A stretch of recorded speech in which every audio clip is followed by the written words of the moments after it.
Yo, what's up guys, welcome back to another video. So you can see my car, it's on the trailer, and as the title of the video says, we are heading out to get the car dyno. Super early in the morning, we had to head out to Sun Performance.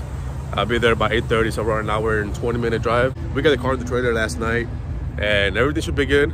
I went over the whole car, did a boost leak test, new spark plugs, tested the injectors, new fuel pump, new fuel filter, checked for leaks. So I think we're set for the dyno. Hopefully nothing happens.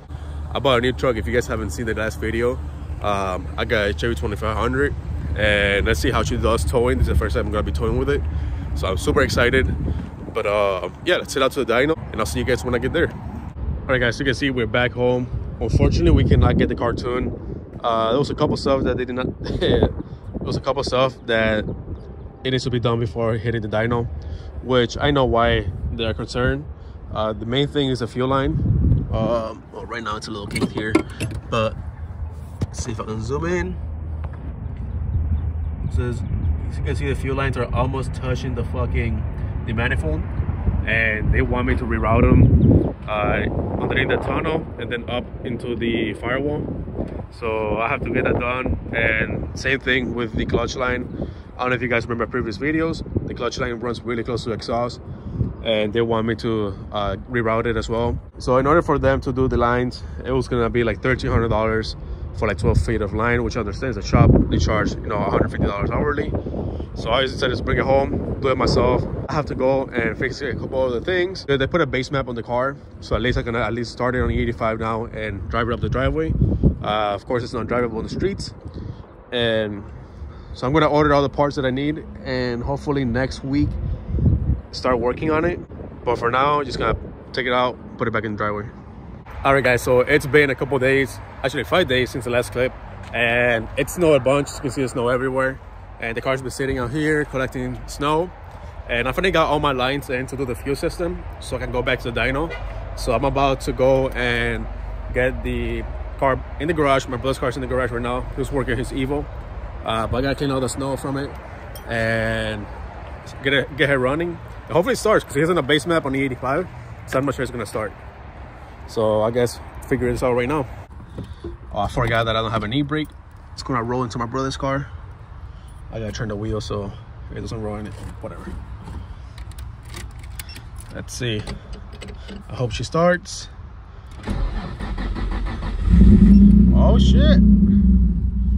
Oh, there you go. On a base map tune and the 85, I just started right up.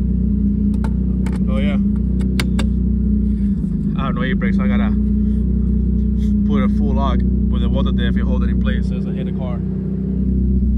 Oh yeah, the 85 smells good. Yeah, but I'm gonna let her warm up, getting all the snow off, and then put her in the garage. All right guys, so we're here underneath the car now. I'm here with my friend Julio. Hey, hello. He moved over there, he didn't want to be in the video. But yeah, we ended up cutting the lines down here, and we're gonna do it just like how some Performance wanted me to do them, which is cutting them halfway and routing them from here into the tranny tunnel out to the firewall, instead of them running through the headers, which they run right underneath the headers. You can see they're super close, and I've been running them for 2 years, never had an issue. Big sketch guy right here. But he doesn't like him. Some Performers don't like it. I know why. It's sketchy. But yeah, so we ended up cutting him. About to put the compression fitting for the AN lines here, and then we can start running the AN lines straight from here up to the firewall. Yep, good. All right guys, so we got our first line done. This is our feed coming from the filter that I put right in the bottom, straight into the regulator. To be honest, it looks so much cleaner. Before, if you guys remember, I had the fuel filter right here, and it was super tight. I hated how it looks. It looks so crowded and so bad. So I'm actually glad that I'm doing these lines, because now I can go and get rid of these lines, the stock ones, and it will look so much cleaner. It's gonna be so much more space here. I ended up mounting the fuel pressure regulator back here. The top bolts does hit the hood a little bit, but it's just a skeleton, so I'm just gonna either cut it or hammer this up. As you can see, it's already all coming from the hood, so that's not a big issue. So yeah, I'm about to go run this line down there, make another line for the return, and then lower the car back down and keep going. What I'm gonna end up doing is just cutting the fuel pressure I'm gonna end up cutting the line that goes to the fuel row right here and putting a straight fitting from here to the fuel pressure regulator, or like a 45 here, and connect that with a PTFE line. Like these PTFE lines are way better than AN lines. They're so much easier to work with, and to be honest, I like them way more. I hate working with AN lines, and these lines are awesome. So we're about to finish the whole fuel system, but of course, like always, something goes wrong, and I'm missing a male-to-male adapter. The kit did not come with any males adapter, only the females. So I'm not able to connect the return line at the bottom of the car or the feed that goes to the fuel row. As you can see, it goes from the side of the fuel pressure regulator to the fuel row, which is right here, which is this little part that I just added a compression fitting. So now I have an AN style line instead of having a rubber line. And I need something to connect this to this side, which is a male to male. And I ordered some, will be here tomorrow. So, but this is already good for tomorrow. All I have to do is just put that other fitting once the adapter comes in, and we should be good. So I got the line done that goes from the regulator to the fuel row, which is this little bitty line. It's tiny, but that's the only thing we can do. The fuel row line is bent, so I could go like maybe half an inch more longer back, but I mean, wouldn't really do much. So I had to settle for this like 2-inch line in total from fitting to fitting. So it's pretty small, but it will get the job done. It goes straight to here, then let's twist it here, and then it will go right into here. I'm just waiting for the male to male fitting to come in tomorrow. I can bend it slightly more if I had to, but that should be good. I don't think I have to bend it anymore. So I have to wait for the fitting to come in tomorrow so I can finish the return line, but at least we can get the 90-degree going from the bottom of the fuel pressure regulator to the line on the car. All right, guys, you can see the fuel system is already done. I have the lines all tucked up, all mounted down, as well as the fuel filter has its bracket mounted to the chassis, and it's above the frame rail, so it should not hit or get ripped out. The exhaust is lower than the fuel system, so it should be all good. I got the brake line all hooked up as well, all mounted up, so it's away from the exhaust, and everything looks great. Super excited how it came out. No leaks. I got the car running and it's looking good. I found an exhaust leak right here, and I just went and tacked it up real quick with a little pinhole. My friend Julio found it, so shout out to him for seeing it. As you can see, the wrap was all peeled out, so the heat coming from the pinhole, it burned down the wraps, and that's how we were able to see that there was an exhaust leak there.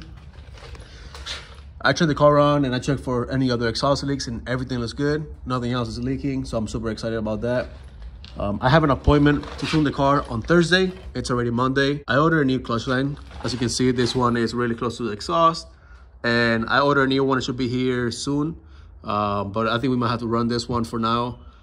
Pretty sure it'll be fine for the dyno. I drove the car, not on the 85, I drove the car last week before the tune for like 25 miles or so, and the car did not get hot enough to burst the line or anything. So I'm pretty sure it should be fine, but I did order a new one just to put it out away from the exhaust. And hopefully it's here before Thursday, before the tune, and then if it is, I'll swap it in. If not, we're gonna have to send that with this one, and then once it comes in, swap the line out. So you can see, I have the lines done.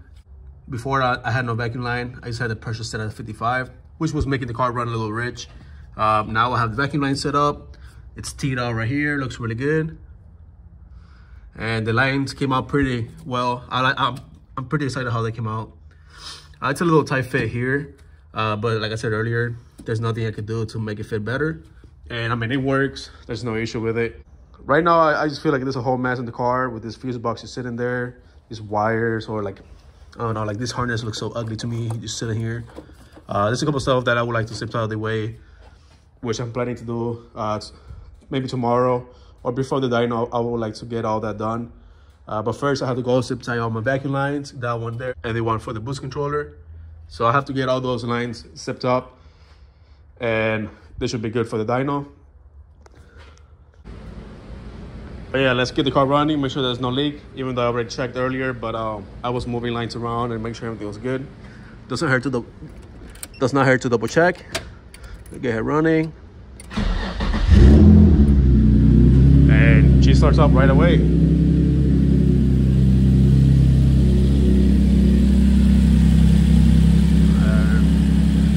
So we're sitting a little bit under 40 psi, so I'm gonna go adjust the needle to get it right at 45 psi. I'm pretty sure that's what they want the base pressure set at, and of course it will increase with boost. But yeah, even on the base map, she starts right away on the 85s, so I'm super excited about that. Idle perfectly fine. So I raised the pressure.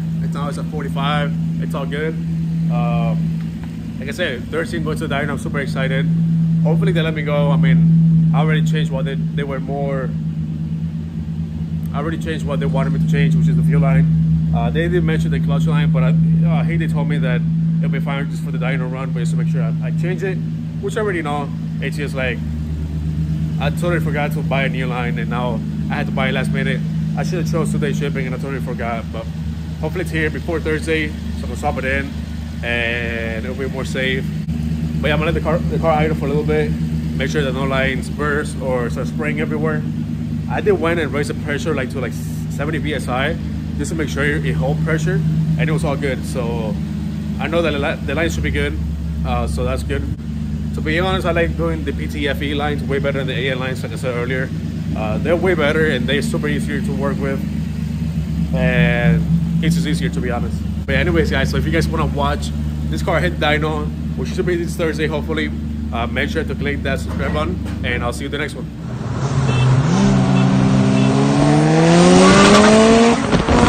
Oh,